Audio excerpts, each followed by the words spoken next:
अस्सलामुअलैकुम जी, कैसे हैं आप लोग सब। आई होप आप लोग सब बिल्कुल ठीक होंगे, खैरियत से और मज़े में होंगे। मैं भी अल्हम्दुलिल्लाह बिल्कुल ठीक हूँ।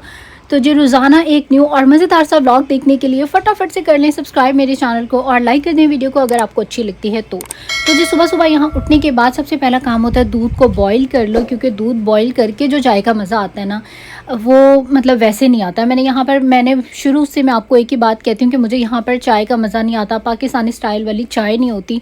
लेकिन यार इस तरीके से ना, एक तो ये वाली जो पत्ती है ये बहुत अच्छी है, मतलब इसका जो टेस्ट है ना वो बहुत अच्छा है।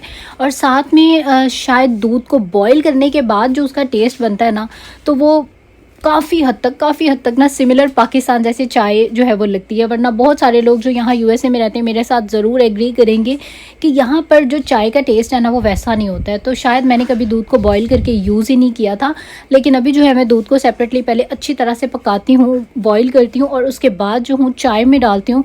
तो अब वाकई में जो चाय का मज़ा है ना वो बहुत ज़्यादा आता है। और अच्छा जी, एक टी बैग एक कप के लिए, मतलब मेरा बड़ा वाला मग होता है तो उसके लिए जो है वो कम रहता है, तो इसीलिए मैंने यहाँ पर दो जो टी बैग हैं वो डाले थे। और ये ज़्यादा इजी रहते हैं, मेस भी नहीं होता। वरना जो दूसरी वाली पत्ती होती है ना, मुझे लगता है वो डलती कम है, ये ज़्यादा यूज़ होते हैं। और जो नॉर्मल जो रेगुलर पत्ती होती है ना वो वाली जो है वो कम जाती है। तो खैर इसमें 300 जो है वो टी बैग से, लेकिन एक कप में दो बनते हैं। मतलब आप 150 दफ़ा इससे जो है वो चाय बना सकते हैं, एक कप अगर आपने रोज़ाना बनाना है तो खैर जी यहाँ पर मैंने पहले एक्सपेरिमेंट किया था कि एक जो टी बैग है वो डाल के देखती हूँ, लेकिन एक जो था वो बहुत कम था। फिर दोबारा मैंने इसमें जो है दूसरा डाला था। और पत्ती के पैकेट को हमेशा बहुत अच्छी तरह से ना टाइट बंद करके रखा करें, क्योंकि पत्ती की खुशबू जो है ना वो अगर निकल जाती तो फिर पत्ती का मज़ा नहीं आता। तो इसीलिए मैंने यहाँ पर इसके ऊपर क्लिपर लगा दिया है, ताकि इसकी जो मज़ेदार सी स्मेल है ना वो इसी मेरे बाकी डब्बे में जितने भी टी बैग्स आए वो मैंने उसमें डाल दिए थे। अच्छा, 7-Eleven की जो ब्रेड थी ना उसका लास्ट टाइम मेरा एक्सपीरियंस बहुत अच्छा रहा था। इनकी बहुत अच्छी ब्रेड थी, इसीलिए यहाँ से जो ना मैं एक और इनकी जो ये व्हीट ब्रेड है ये ले आई हूँ। और अब जल्दी से जो अपना ब्रेकफास्ट रेडी करती हूँ और फिर इंजॉय करते हैं और देखते हैं इसका टेस्ट जो है वो कैसा है।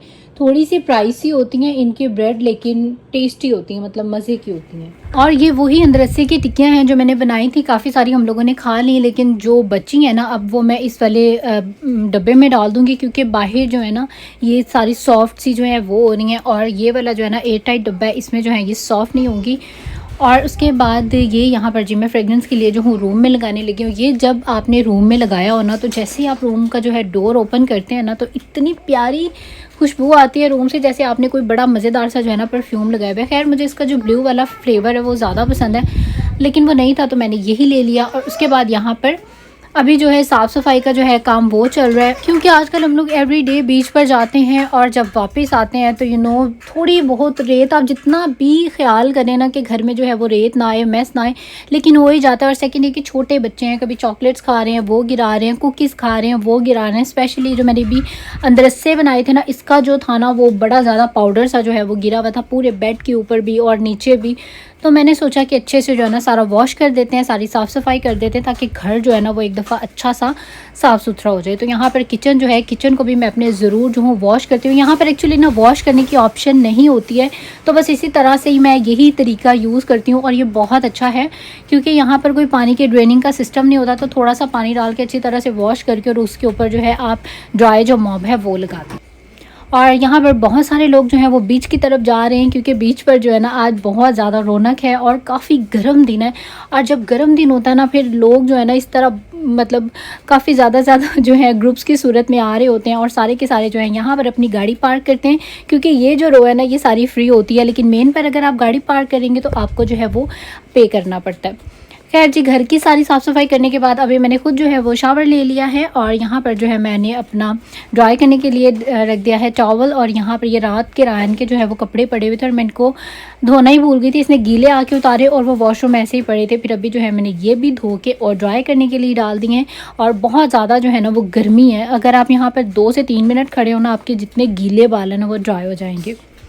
तो खैर यहाँ पर शाल को जो है वो हल्का सा उसकी नोज़ रनिंग हो रही थी। पता नहीं बच्चों को घूम फिर के बार बार जो फ्लू है वो क्यों होता जा रहा है। रायन को भी हुआ हुआ है, अभी तो वो बेहतर है, लेकिन उसकी भी इसी तरह ही फ्लू हो गया था और इस शाल को जो है अब वो हो गया।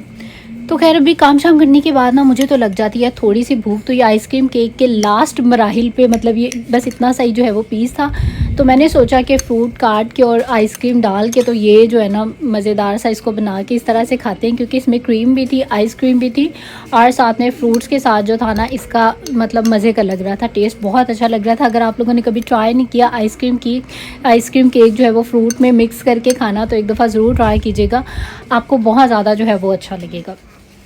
और उसके बाद यहाँ पर रायन ने फरमाइश कर दी कि मुझे खाना है पिज़्ज़ा, और काफ़ी दिन से हम लोगों ने पिज़्ज़ा भी नहीं मंगवाया था घर पे, तो इसीलिए आज जो हम लोगों ने बाज़ार से ही जो है पिज़्ज़ा मंगवा लिया। और ये हॉट सॉस के साथ ना मुझे बहुत ज़्यादा जो है वो अच्छा लगता है। ये माइल्ड वाली है, बहुत ज़्यादा स्पाइसी वाली नहीं है। केचप से ज़्यादा ना ये वाली सॉस अच्छी लगती है। और मैं अपने घर में ना काफ़ी सारी सॉसेस ज़रूर रखती हूँ, क्योंकि हम लोग अक्सर ही जो है ना वो बर्गर्स वगैरह बनाते हैं, और बर्गर सैंडविचेस के साथ जो है सॉसेस का ही जो है वो मज़ा आता है। और आज ना मैं आपको एक बात बताती हूँ, यहाँ पर देखें हर चीज़ की क्लीनिंग का ना रूल बना होता है। अब यहाँ पर देखें बहुत सारे लोग तो इसको देखते ही जो है वो समझ गए होंगे कि ये क्या है, और जिनको नहीं पता तो उनके लिए बता रही हूँ कि फॉर एग्ज़ाम्पल मेरे पास एक डॉग है और मैं डॉग को लेके बाहर आई हूँ। ज़्यादातर लोग यहाँ पर उसको मतलब बैथरूम वगैरह करवाने के लिए बाहर जो है वो लेके आते हैं, शिट वगैरह करवाने के लिए। और अगर उसने शिट कर दिया तो यहाँ पर ये देखें बैग्स भी हैं अंदर, आप यहाँ से एक बैग निकालेंगे और जहाँ भी कहीं पे उसने शिट किया, लाइक जैसे ये किया, इसको उठाएंगे और वापस जो है इस बिन में डाल देंगे। तो मतलब रास्ते पे चलते हुए भी जो है ना अगर डॉग्स वगैरह ने शिट कर दिए तो यहाँ पर जगह जगह पर इस तरह से जो है ना ये बनाए गए हैं बास्केट्स, और इसमें जो है आप डाल दें ताकि जो है एनवायरनमेंट ख़राब ना हो और सफाई का जो है ना इस तरह से ख्याल रखा जाए। तो यहाँ पर हर बंदा जो है वो रूल को फॉलो भी करता है।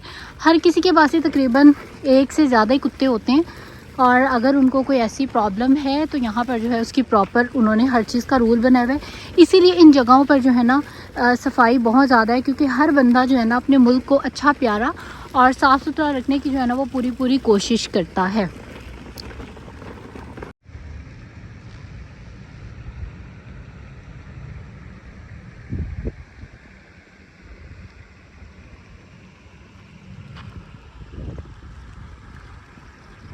और ये देखें अनदर जो बिन है डॉग्स की शिट्स के लिए यहाँ पर बनाई गई है। यहाँ पर मतलब आपको हर थोड़े थोड़े फासले पर ना इस तरह से ज़रूर मिलेंगे। मतलब जगह जगह जो गार्बेज कैंस होते हैं वो तो होते ही हैं, लेकिन शिट्स का भी जो है ना इन लोगों ने पूरा इंतज़ाम किया हुआ होता है। और अभी मैं यहाँ से बीच से होती हुई फिर अपने घर की तरफ को जाऊँगी, क्योंकि बीच जो है ना इस टाइम पर बड़ा ही प्यारा लग रहा है। थोड़ा सा जाके आपको दिखाते हैं, पानी में तो नहीं जाऊँगी लेकिन बोट वॉक पर जाऊँगी और आपको भी दिखाती हूँ। और यहाँ पर यार रोड क्रॉस करने के इतने अच्छे रूल्स एंड रेगुलेशंस है ना कि अगर आप रोड क्रॉस कर रहे हैं तो दूसरी गाड़ी ने खुद से ही जो है ना ब्रेक लगा लेनी है और उसने रुक जाना है, थैंक यू, और उसने जो है रुक जाना है, उसने स्लो हो जाना है कि जैसे ही आप जो है रोड क्रॉस करेंगे। तो ये सब चीज़ें ना आपको बहुत ज़्यादा बॉदर करती हैं जब आप फर्स्ट टाइम पाकिस्तान आते हैं ना और आप रोड पे जाते हैं, तो बजाय गाड़ी आपको रास्ता दे वो जो है हॉर्न बजाने स्टार्ट कर देती है या सर पे आके बिल्कुल ब्रेक लगाती है। तो ये चीज़ें जाके ना जब आप पाकिस्तान में इंटर होते हैं और सडन आपको ये सब चीज़ें फेस करना होता है, फिर ये सारी चीज़ें ना आपको बहुत ज़्यादा फ़ील होती हैं। हालांकि हम हमेशा से उसी कंट्री में रहे, लेकिन बस जाते साथ जो है ना आपको ये सब चीज़ें फ़ील होती है। लेकिन यहाँ भी ये आप दूर होंगे, अभी 20 फीट के फासले पे होंगे और गाड़ी जो है ना वो पीछे से ही ब्रेक जो है वो लगा लेती है। तो खैर जी ये तो थी यहाँ की स्टोरी। और अभी मैं वापस आ चुकी हूँ घर पे और यहाँ पर दिल कर रहा था कॉफ़ी पीने का, तो यहाँ पर जो मिल्क कॉफ़ी है मैं वो बनाने लगी हूँ, बड़ी ही मज़ेदार सी। और बस यहाँ तक का ही था मेरा व्लॉग। आई होप आप लोगों को अच्छा लगा होगा। अगर मेरी वीडियोस आपको अच्छी लगती हैं तो आपने इनको लाइक ज़रूर करना है, इसके बाद आपने सब्सक्राइब भी ज़रूर कर लेना है मेरे चैनल को, और इंस्टाग्राम पे भी करना है मुझे फॉलो। अब दे दीजिए मुझे इजाज़त, इंशाल्लाह आप लोगों से होगी फिर मुलाकात, से कल मुलाकात एक नए व्लॉग के साथ, बहुत अच्छे व्लॉग के साथ। तो जी तब तक अपना रखिएगा बहुत ज़्यादा ख्याल और मुझे रखिएगा अपनी खुसूसी दुआओं में याद। मैं भी आप सब के लिए दुआ करूँगी। और अब दे दीजिए इजाज़त, इंशाल्लाह होगी फिर मुलाकात। टिल देन टेक केयर, अल्लाह हाफिज़ एंड बाय बाय।